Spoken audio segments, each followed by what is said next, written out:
છોટાઉદેપુર જિલ્લાના પાવીજેતપુર તાલુકાના વર્ષો પછી પ્રજા માટે રેલવેની સુવિધા આશીર્વાદ બની છે। છોટાઉદેપુર જિલ્લાના પાવીજેતપુર ખાતે ભારત નદી પર બ્રિજ અને ડાયવર્ઝન ધોવાઈ જતા પાવીજેતપુર અને છોટાઉદેપુરની અને મધ્યપ્રદેશની પ્રજાને બોડેલી અને વડોદરા જવા માટે 25 કિલોમીટરનો ફેરો થતો હોવાથી પ્રજા માટે એકમાત્ર રેલવે સેવા આશીર્વાદરૂપ બનતા હાલ વર્ષોથી ચાલતી ટ્રેનમાં છેલ્લા 8 દિવસથી ભારે ભીડ જોવા મળી રહી છે।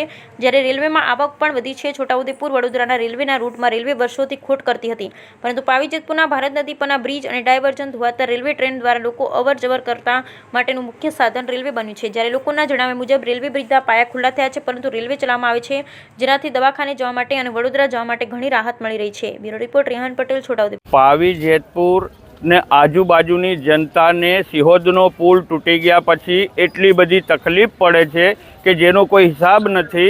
અને હવે રેલવે સિર્ફ એક જ ઓપ્શન બાકી છે અને એના પણ પિલર 10-10, 12-12 ફૂટ ધોવાઈ ગયેલા છે।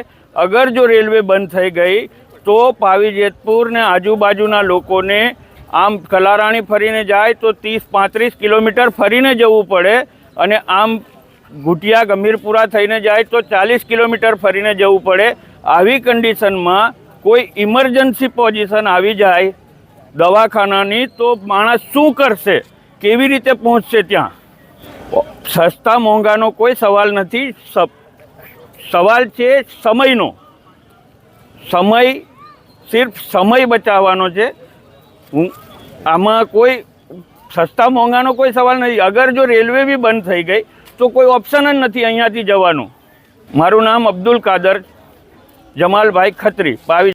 સિહોદનો ભારતનો બ્રિજ તૂટ્યો તેના કારણે પબ્લિકમાં જે જેતપુર પાવી ધંધા માટે નોકરિયાત માટે આવે છે તે લોકોને આવવા જવાની બહુ તકલીફ પડે છે। એટલે ઓલ્ટરનેટ વ્યવસ્થા કરી અને તાત્કાલિક ધોરણે કોઈ બીજી વ્યવસ્થા કરે તો જ લોકો ઉપયોગી કામ થઈ શકે એવું થઈ શકે છે। માટે રાજકારણીને અને અધિકારીઓને એક વિનંતી કે કોઈ પણ હિસાબે કોઈ ઓલ્ટરનેટ વ્યવસ્થા કરી અને બ્રિજની ઓલ્ટરનેટ વ્યવસ્થા કરે એટલી વિનંતી છે। આ બીજી સારી વાત કહેવાની હોય તો રેલવેને લીધે જ લોકો અવર જવર કરી શકે છે કે જેનાથી લોકો પોતાના ધંધા માટે જે જગ્યાએ જવાનું તે જગ્યાએ પહોંચી શકે છે। હા, એ પિલ્લર ખુલ્લા થઈ ગયા છે એટલે બીજી કોઈ વ્યવસ્થા કરી શકે, કારણ કે તાત્કાલિક ધોરણે કોઈ બીજી વ્યવસ્થા કરી શકે તેવું દેખાતું નથી।